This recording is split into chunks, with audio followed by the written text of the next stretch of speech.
Hey, welcome to another episode of the Regenerative Health Podcast. I'm your host, Dr. Max Culhane. Today I have the pleasure of sitting down with Dr. Phillip Ovadia. Now, he's a cardiothoracic surgeon from Florida, USA. In addition to being a practicing surgeon, he also runs a metabolic health remote care service where he addresses and helps people deal with the dietary and lifestyle causes of chronic disease. So, Dr. Phillip, thank you so much for coming on the podcast.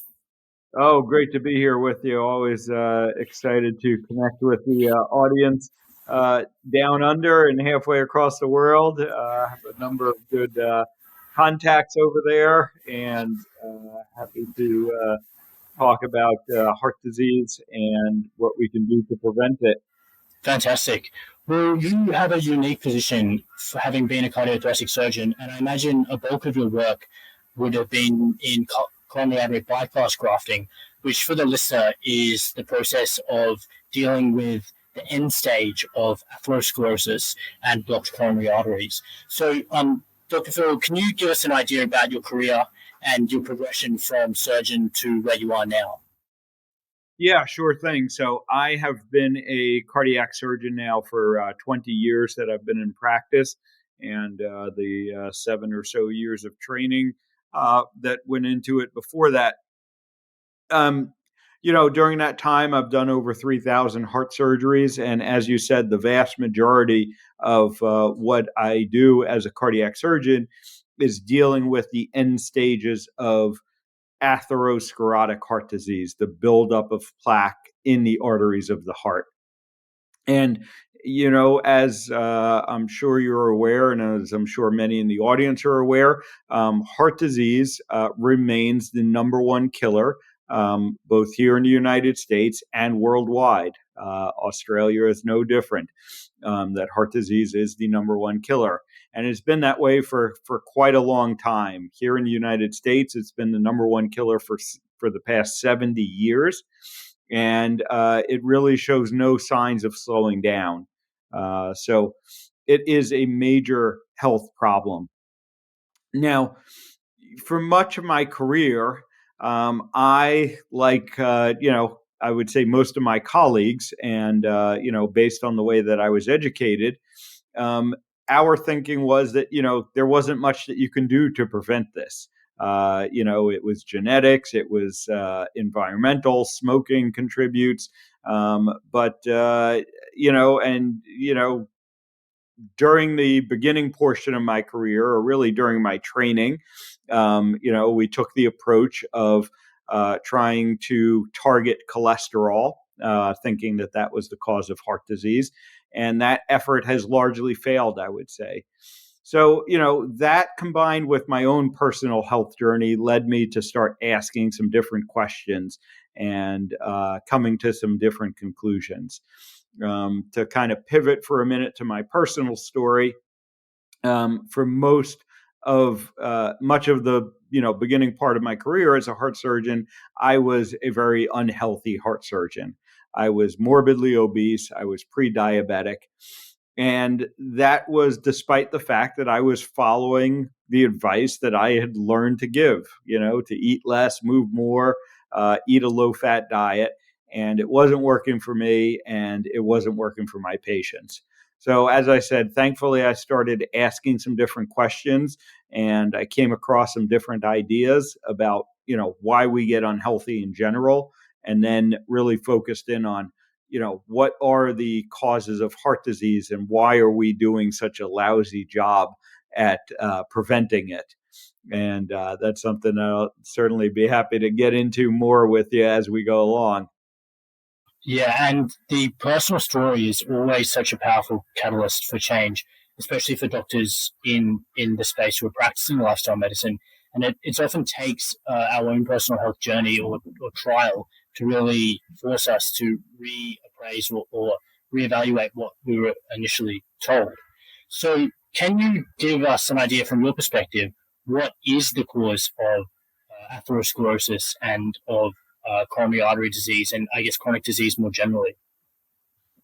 Yeah. So, when we look at atherosclerosis and heart disease in particular, it is clear that the beginning of that process is inflammation that damages the blood vessel wall.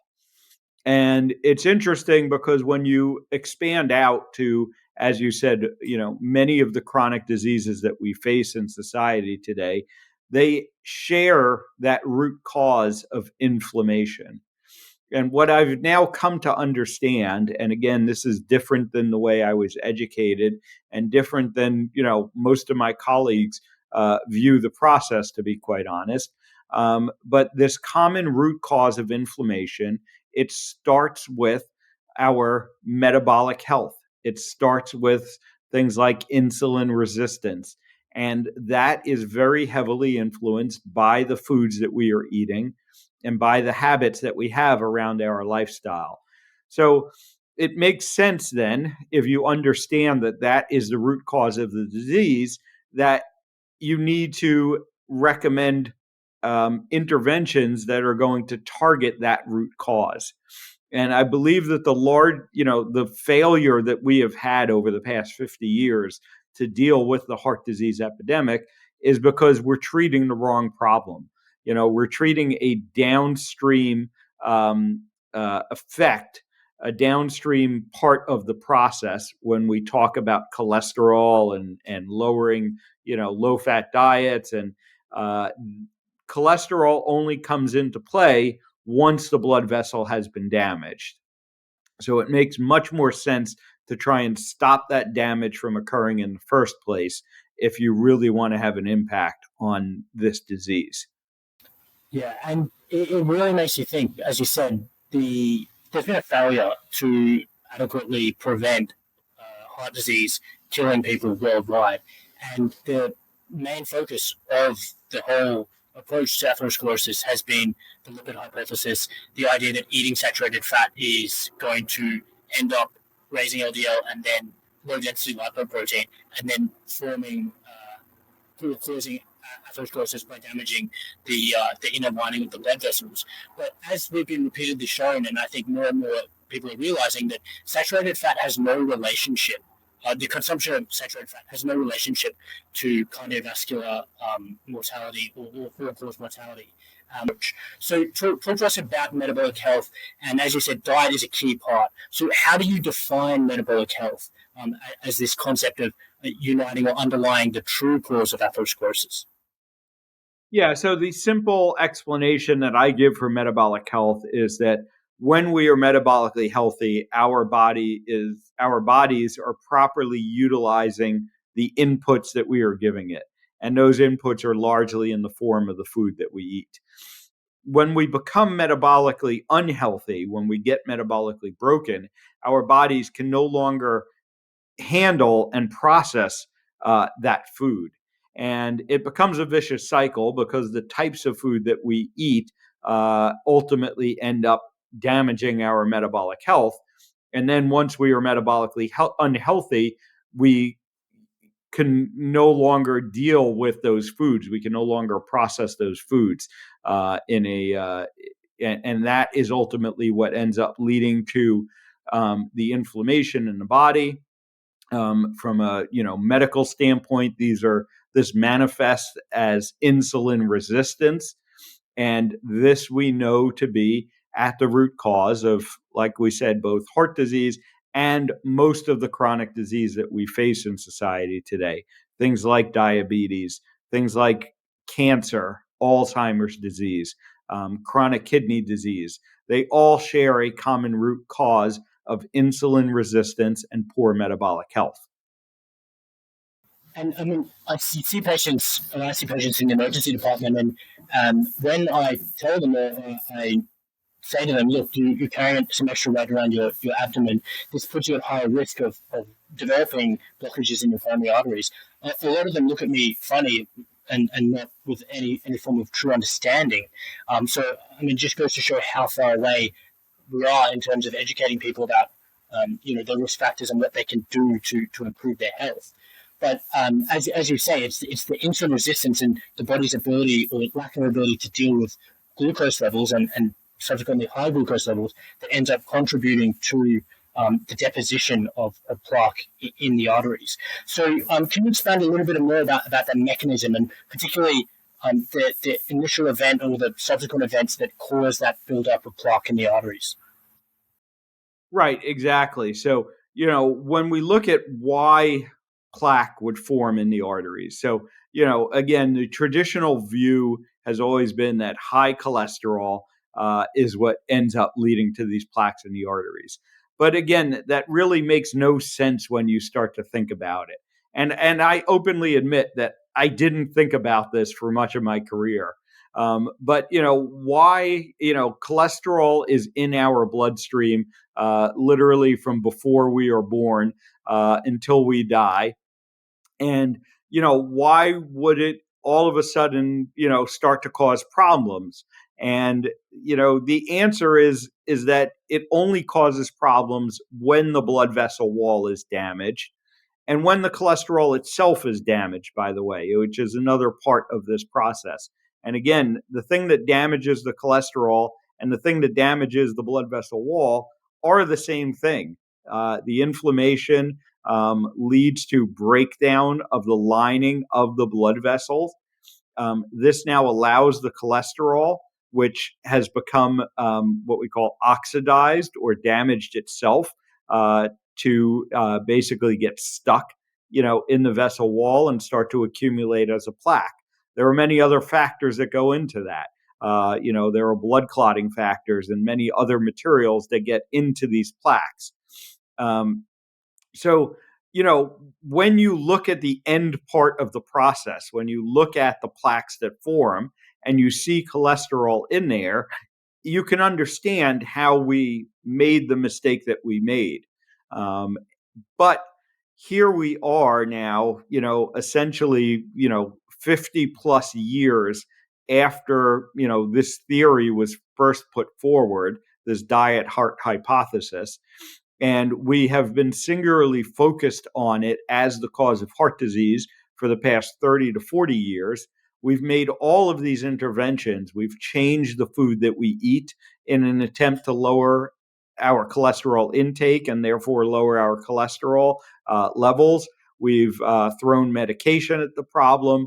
We've done all of this. And despite that, we haven't really made a noticeable impact on the incidence of heart disease. So under those circumstances, anyone logical needs to step back and say, what's going on here? Is it that people aren't following the advice? That's a possibility. But when you look at the data, people are following the advice. We eat a lot less saturated fat today than we did 30 and 40 years ago. Our cholesterol levels on average are lower today than they were 30 and 40 years ago. Cholesterol lowering medications are the most widely prescribed class of medications throughout the world. So the advice is being followed. It's just not having the outcomes that, we thought it would. And the only explanation for that has to be that we started treating the wrong problem in the first place. And like I said, it's understandable why, but it's now inexcusable that we keep doing it. Because what has actually happened, to make it even worse, was, not only were we treating the wrong problem, but the treatment for that problem ended up making the problem worse. And when we specifically look at, what we did to our food supply and creating all of these processed low fat foods and substituting, sugar and carbohydrates for fat in the diet has only worsened the problem.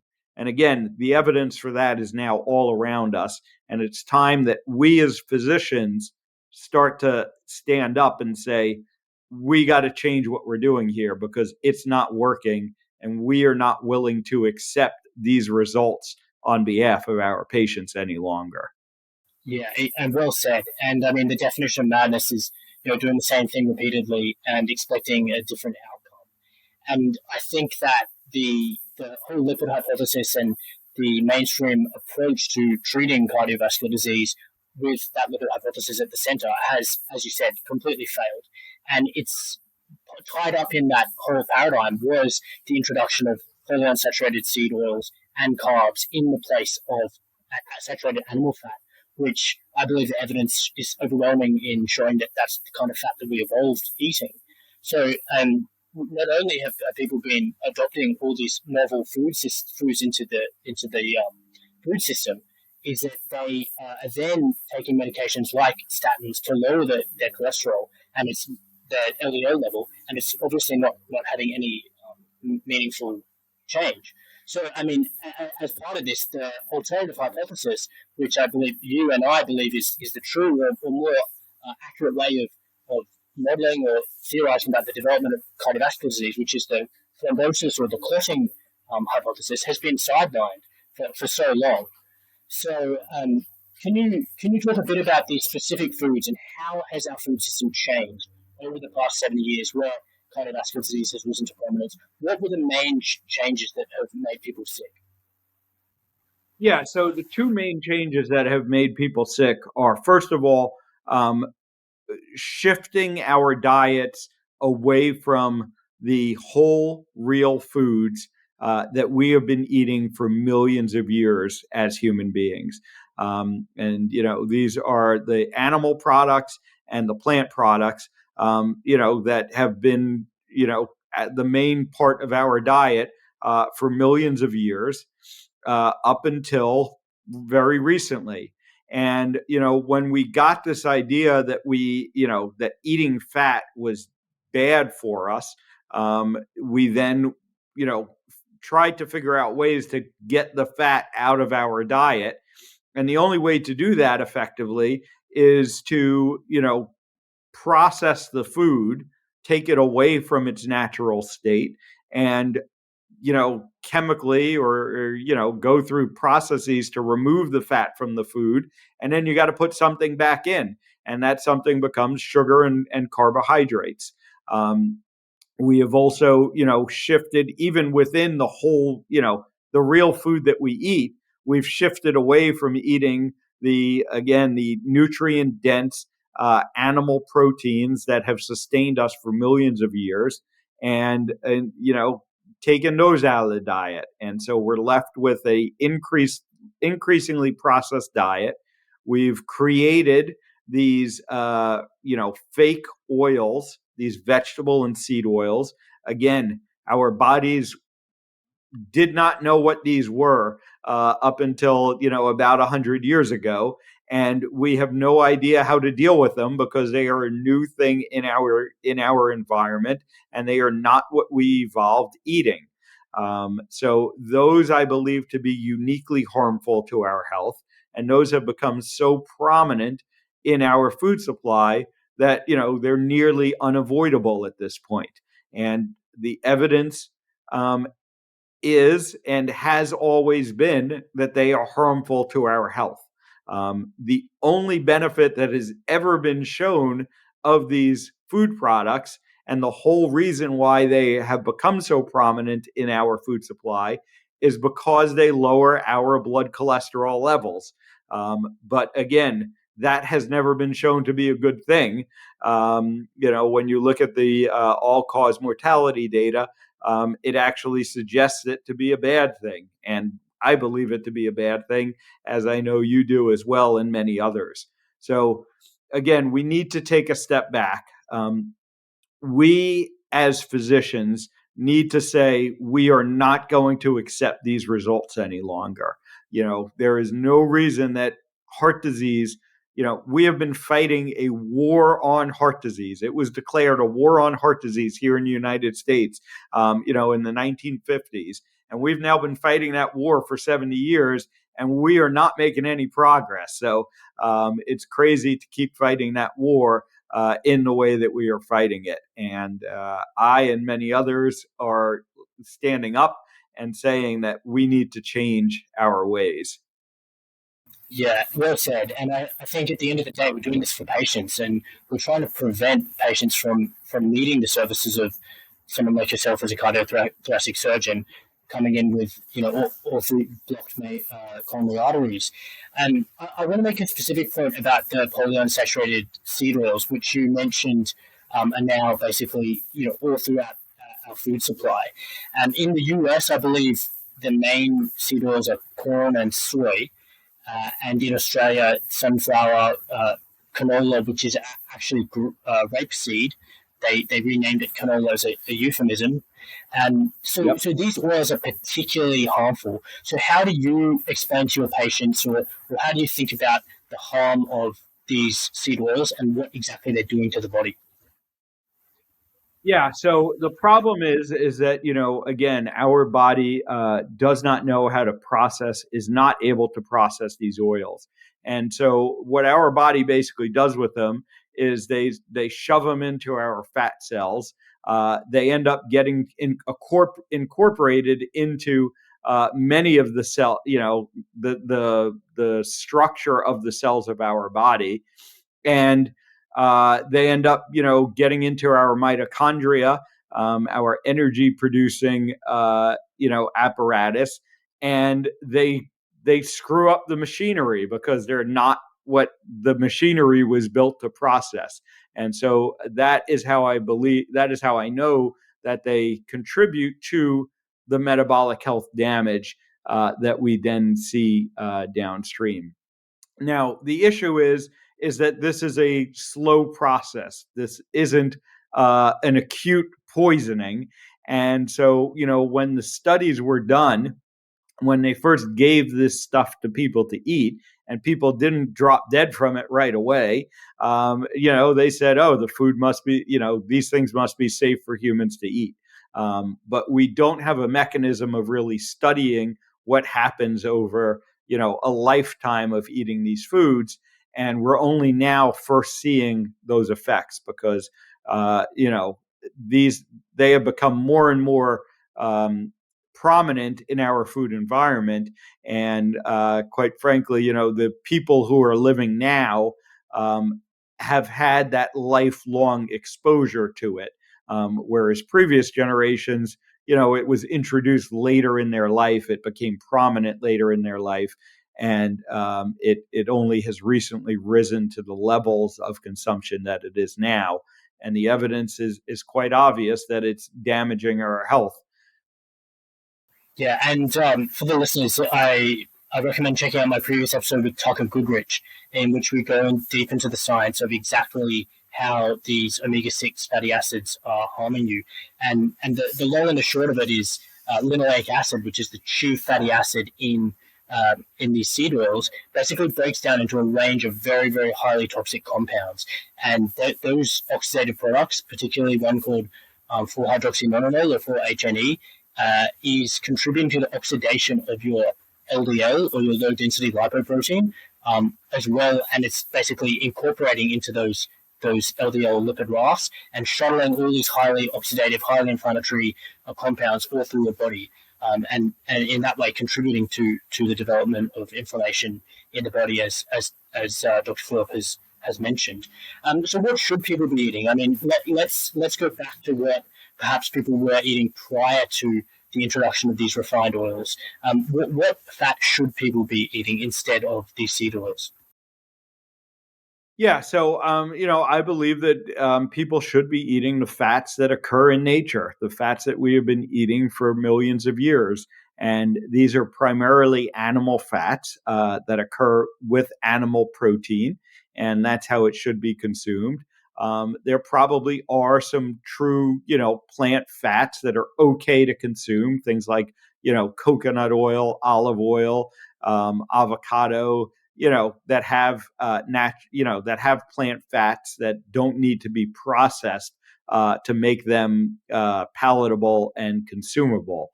When you look at, as you said, where do these vegetable and seed oils come from? They come from things like corn and soy and rapeseed. And when you look at corn, you don't see fat there. There isn't a lot of fat there. It takes a lot of chemical processing to get from the corn and from the soy and from the rapeseed to a liquid oil that then ends up in our food supply. So that ends up being another problem. The interesting thing that I don't think we really have the data to answer quite yet is, how much of the damage that we're seeing is due to these polyunsaturated fats and their effects, and how much of the damage is due to the lack of saturated fat in the diet. Because there is some evidence that suggests that saturated fat is uniquely beneficial to our metabolism. And again, that is the type of fat that we primarily evolved eating.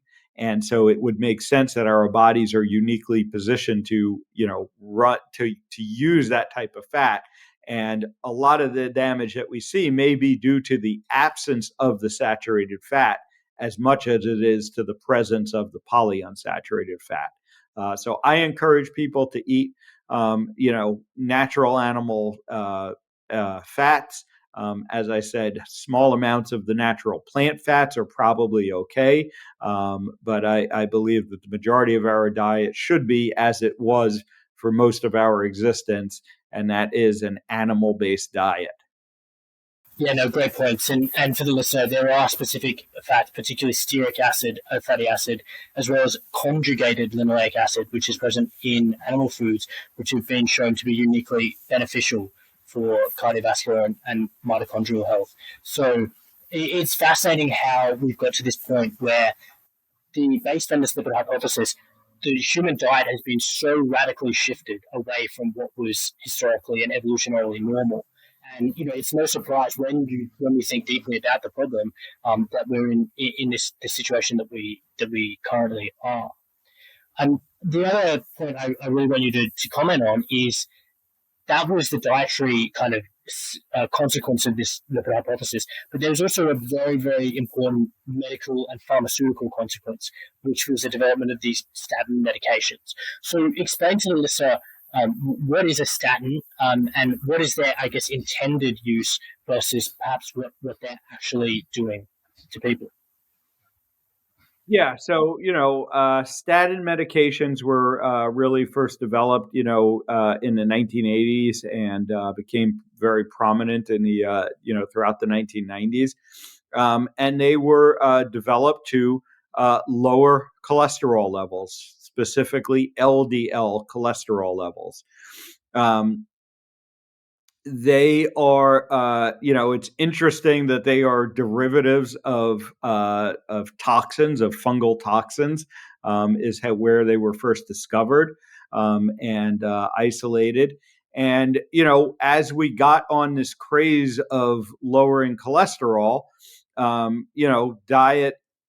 diet can be manipulated in such a way to lower blood cholesterol levels, but we found that these medications were more effective in doing that. And again, the problem is lowering blood cholesterol levels is one thing, but whether or not that translates to longer lifespan and to preventing heart disease is another thing.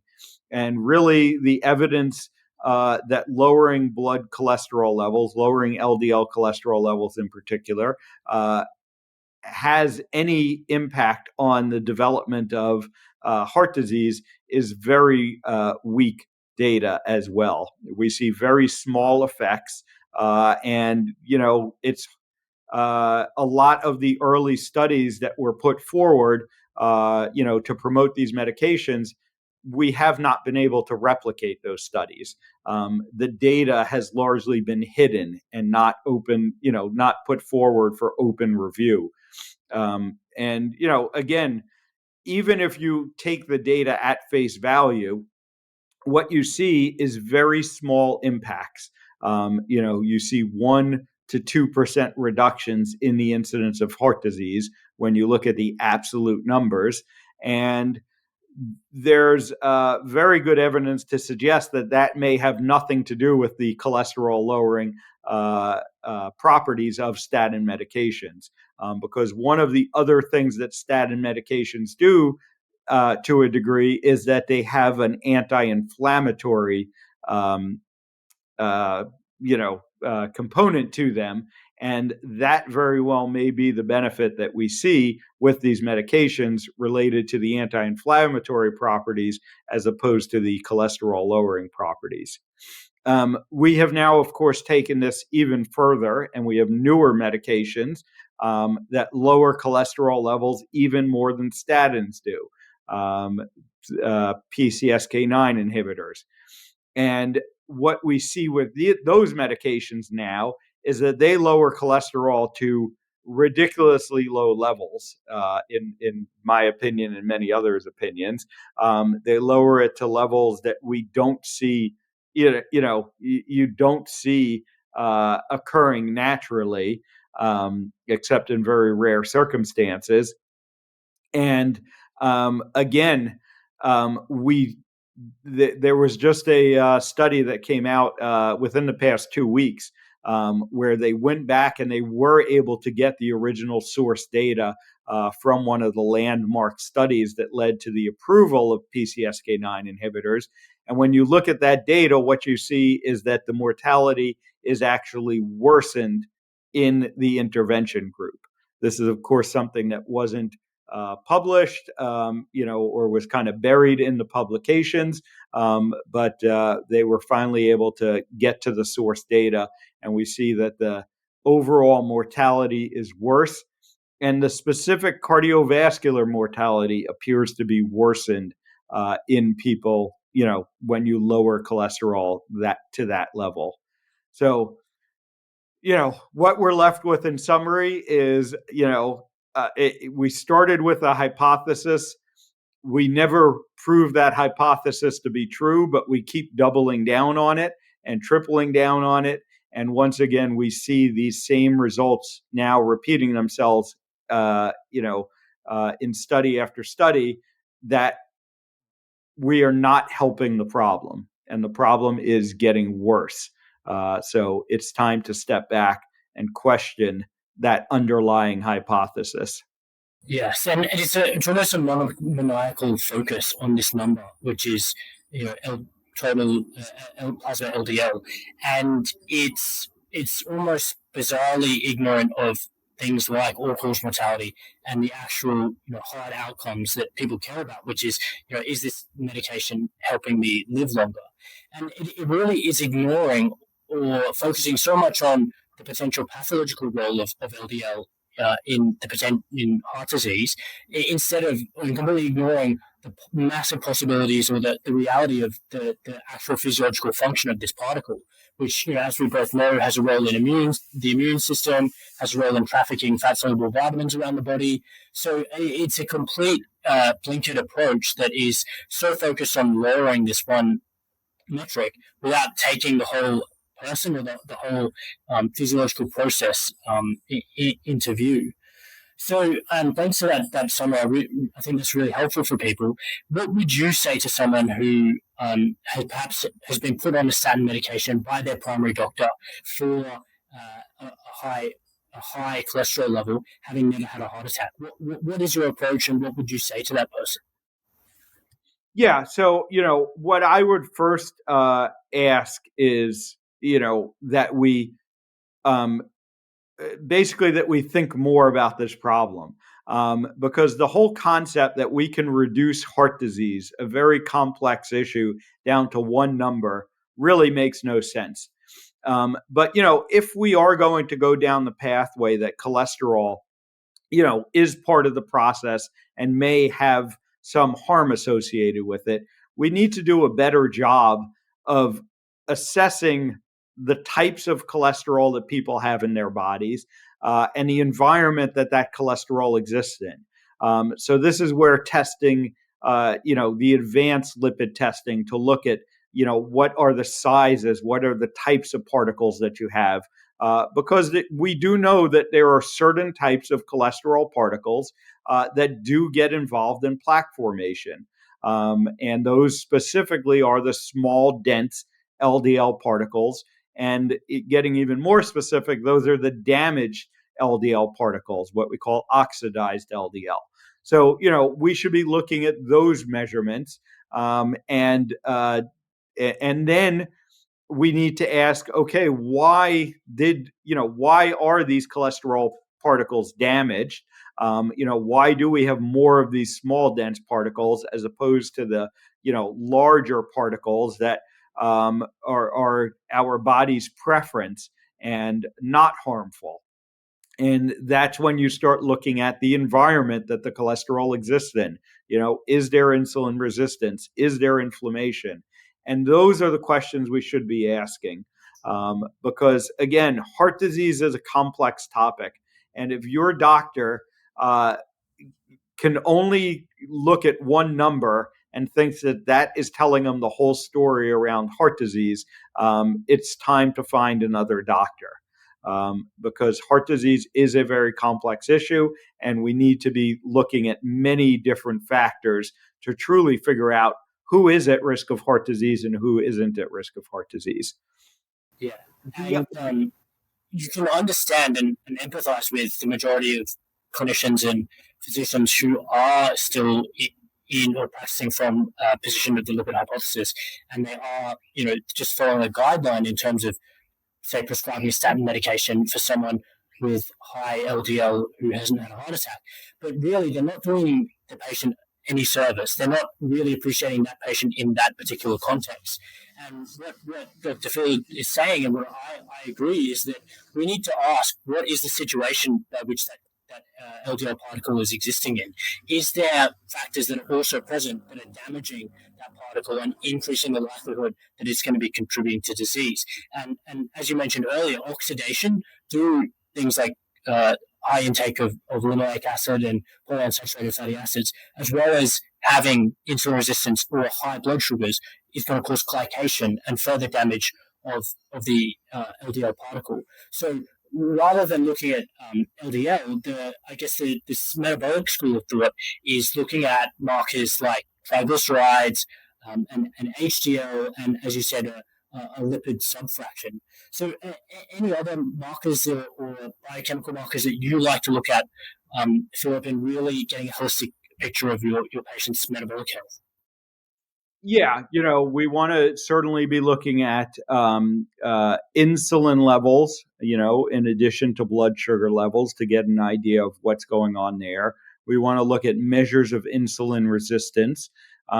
We want to be looking at inflammation markers. Again, we know that inflammation is the root cause here. So let's measure the inflammation with things like C-reactive protein, or maybe even, there are some more advanced inflammation markers that we can look at.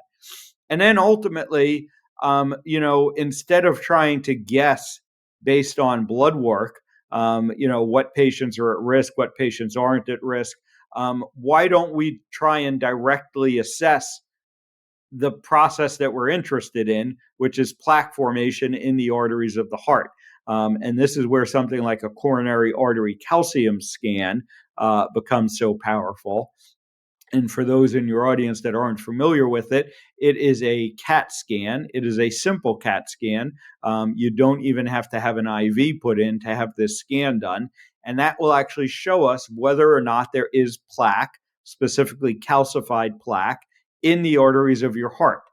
So instead of trying to guess who's at risk, who isn't at risk, let's measure, do you have the disease at its early stages, or do you not have the disease at its early stages? And that can be a very informative test to help us then guide, what else we need to be doing to be addressing this problem. And it's ironic because when I went through medical school, there was a big promise of personalized medicine, and there was a talk of using particularly gene sequencing in offering individual patients really specific, tailored individual therapy. At the same time, or what we've seen is the outcome, is an even more and further move towards these aggregated, population-based interventions like LDL lowering. And, if you look through history, the level of acceptable LDL cholesterol for the population just got dropped lower and lower and lower and lower. And more people became eligible for these, pharmaceutical treatments. And I mean, correct me if I'm wrong, but I believe Lipitor has been, which is a statin, one of the statin medications, has been the most profitable drug, in the history of the pharmaceutical industry. I mean, that's correct.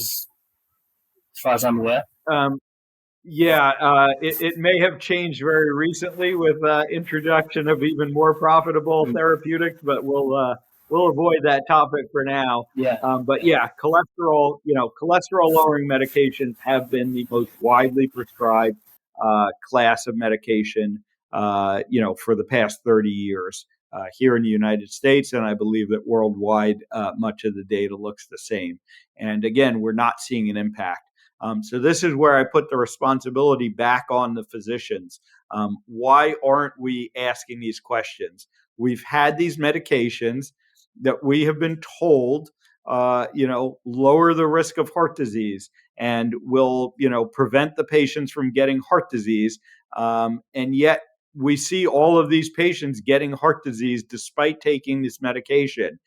This is one of the most troubling patterns that I see as a heart surgeon, is that almost every patient that comes to me is on a statin medication, and yet they're still ending up needing the surgery to treat the problem that these medications are supposed to prevent. And, that is the situation where, I have to start asking questions. And I believe the rest of us, physicians need to start asking these questions more often as to, why aren't these medications working? Yeah. And I guess for someone thinking, who might have already had a previous heart attack or has a high coronary artery calcium score, is there that it's almost you could almost be seen to be negligible not having such a patient on a statin for a secondary prevention of a heart attack. Is there any situation, or talk about your approach to someone who might have had a heart attack and has been on statin? Is there a situation where you would deprescribe that statin? Yeah, definitely. If they address the underlying root cause and they address their metabolic health, then there's no reason to think that these medications are going to be useful anymore. Now, the caveat there is that you need to address the metabolic health. You need to address the underlying root cause. I always tell patients that if you're not going to address that, then there might be some small benefit to taking these medications, but understand that you're not tackling the problem head on. You're not addressing the problem properly, and you're going to get much better results if you address the underlying root cause of the problem. And again, that is one of the I think unintended consequences of statin medications, of the focus on lowering LDL cholesterol, is that it's distracted us from the true root causes. And most physicians and many patients say, well, I'm doing what I need to be doing. I'm lowering my cholesterol, and therefore they don't think about the other, the true root cause and the other contributing factors. The general view is that in and of itself is enough. And again, the evidence is that it's not enough. Yeah, and I like to think of the role of medications as kind of a ladder. They'll take you, if you consider the bottom step as dying, the middle step is surviving, and the top step is thriving. Medications will take you from dying to merely surviving, but they're not going to get you from surviving all the way to thriving. And if people choose to continue a highly processed diet rich in seed oils and rich in sugar and refined carbs, then probably they should be on a statin medication if they're still going to have an at-risk lipid profile, with high triglycerides, with low HDL, and with oxidized LDL on their lipid subfraction. So thanks for that, Dr. I want to get your thoughts now on what is maybe some people are calling a dietary fad, but more and more people are finding benefit from, and that's a carnivore diet or extremely low carbohydrate diet. So what's your take on that, and what's your advice to patients who might have come across it? Yeah, so the first thing that people should understand is this is not a dietary fad. This is our ancestrally consistent diet. This is the food that we evolved eating. I have seen many benefits to it, both in myself and in the patients that I work with. So I personally have been doing a largely carnivore diet for the past 4 years. I now, recommend it to my patients without reservation, because really, there is no reason to fear the diet unless you think that saturated fat is a problem. And the evidence is overwhelming that saturated fat isn't a problem. So there's really no reason that we shouldn't be eating animal proteins as our primary source of nutrition. We know that this is the most nutrient dense food. And again, we know that this is the food that we have been eating for millions of years as human beings. And it was only very recently that some people, got the notion that this might be harmful to us. And it really makes no sense. So I have no reservations in recommending carnivore diets to my patients at this point. It is what I do personally as well. And I have seen many patients benefit from it greatly. I do believe that it is a very powerful tool in improving metabolic health. When you eliminate carbohydrates, and more specifically, when you eliminate processed food from the diet, you see great improvements in metabolic health, and you can see dramatic results. Stepping outside of heart disease, my primary focus, we see many other chronic medical problems that are resolved and greatly improved in people adopting carnivore diets. And really, at this point, the list has become too long to even go down. Almost you start to question your own sanity, because you think that almost every malady, every medical condition can be fixed with the carnivore diet. And then you get online and you find stories of people correcting almost every medical condition with carnivore diets. So I don't tell people it's the only way. It's not clear that everyone needs to be 100% strict carnivore all of the time. But I think it is a great place to start your journey towards improved metabolic health. And I tell people, you need to run the experiment for yourself. Just because it's worked great for me, it doesn't mean it's going to work great for you. But the only way you're going to figure out if it works great for you or not is to give it a try.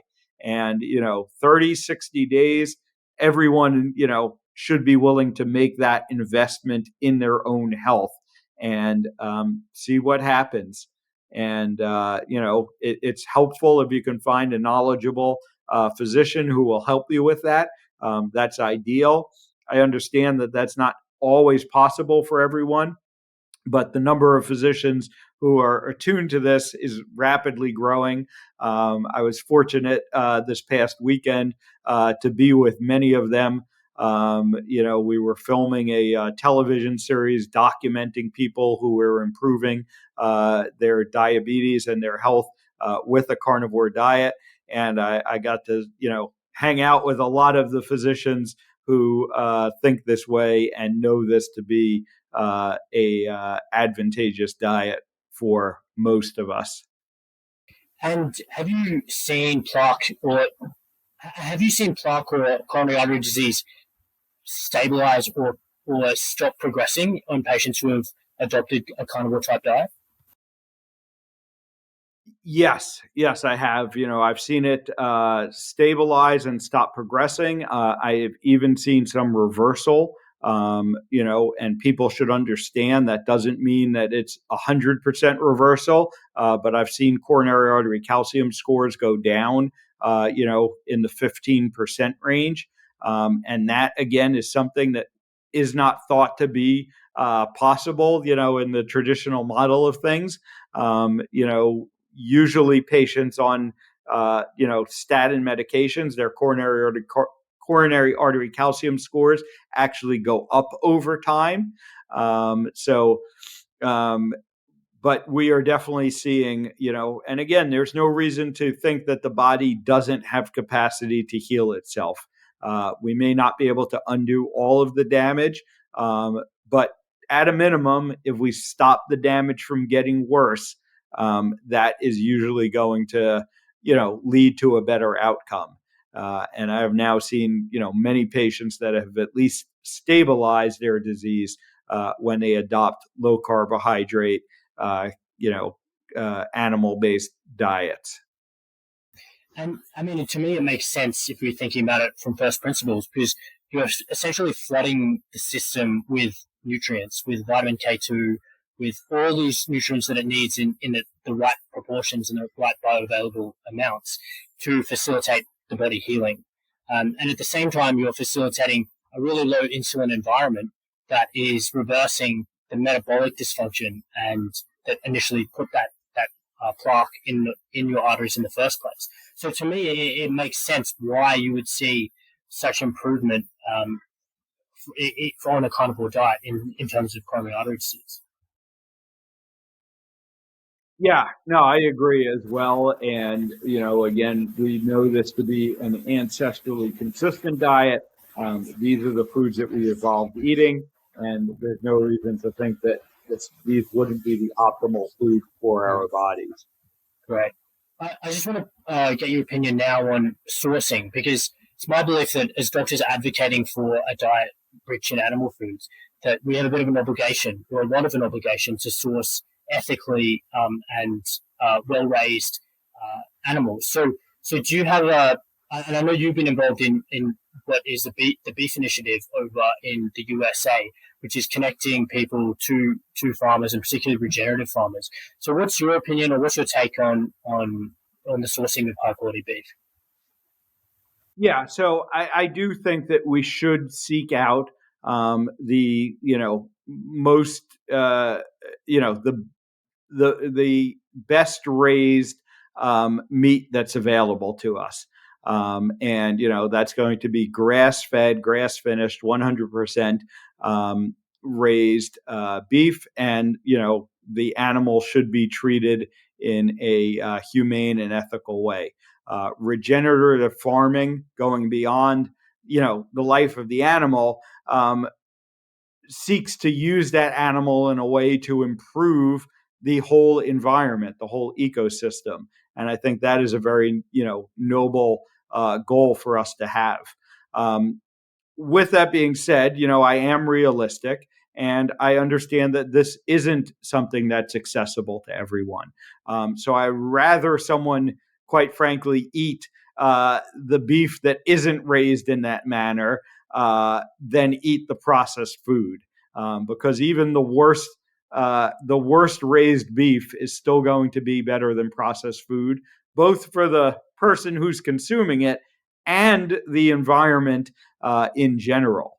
But I am a strong advocate for, whenever it's possible, eating 100% grass-fed, regeneratively raised, preferably locally sourced, so that we're not, wasting resources on transporting, this food all around. And that is I would say a bigger goal to be working towards. But the first message I give people is, eat the meat that's available to you, that's affordable to you, and get rid of the processed food. And then we can take it the next step and trying to get you better quality meat to eat. Yeah, and well said. I just want to finish on a point about the psychology of low carb and of the dietary approach, and with the knowledge that not all patients are willing or contemplative of dietary change in terms of helping or resolve their metabolic dysfunction. So how do you approach, I guess, the psychology and behavior change or encouragement of patients in terms of adopting something like this? Yeah, so the first step, as you said, is the mindset. The patient needs to be willing to think about what they eat, and that's really where I start with on patients. Are you intentional about what you're eating? Are you thinking about the food that you're eating, or are you just eating the food that's all around you? And once they start being intentional about it and thinking about it, then we can have the discussion about, what is the best food to be eating? What are the changes that you can be making? I usually tell people, for most people, you want to be making smaller changes that are going to be sustainable over the long term. Some patients are willing to do that, kind of just jump all in and make the changes all at once. But for most people, the answer is first start being intentional about this. And this really extends out to your health in general. One of the problems that I see is that people don't even think about their health anymore. They believe it's inevitable that they're going to be sick and that they, continue to get sicker once they are diagnosed with things like diabetes and heart disease. Because quite frankly, that's the message they get from the medical system, from their doctors. So again, I try and give people hope. I try and help them to understand that they are in charge of their health and they can make intentional choices to improve their health. And it's largely going to be focused on the food that you're eating. Fantastic, and I think that's a very, very a great approach. I'm mindful of your time, Dr. Phillip, so I'd like you to give us any closing thoughts or any parting messages to the listeners. Yeah, so again, my parting message is really take back control of your health. Be intentional about what you are doing as it comes to your health and as it comes to what you're eating. And those are going to be the guiding forces that will lead you to where you need to get to ultimately. I am encouraged because I do see more and more people adopting these ideas and at least considering it and being thoughtful about it. And we are seeing great results from people, from patients every day. And so that does encourage me. And I do think that this movement is only going to continue to grow. And what I really want to see happen, and what I do see happening, is that this movement will grow among the practitioners, among the physicians. There are more and more of us connecting, and that community of physicians who are doing this continues to grow as well. Great messages. So please give us a handoff to where we can find you on social media, and for potential patients who are willing to see you clinically, where can they find you? Yeah, sure thing. So iFix Hearts is where you'll find me in most places. I'm most active on Twitter, and that's where I'm at, iFix Hearts. You can go to ifixhearts.com to find out about everything that I'm doing. You can work with me and my team. I have coaching programs, and I have the medical practice to work with people as well. I have a ton of educational resources there as well, and I would invite everyone to check it out. And you can hopefully stay off Dr. Phillip's operating table. Yes, very much so. That is the goal. Great. Well, thank you very much. Thank you.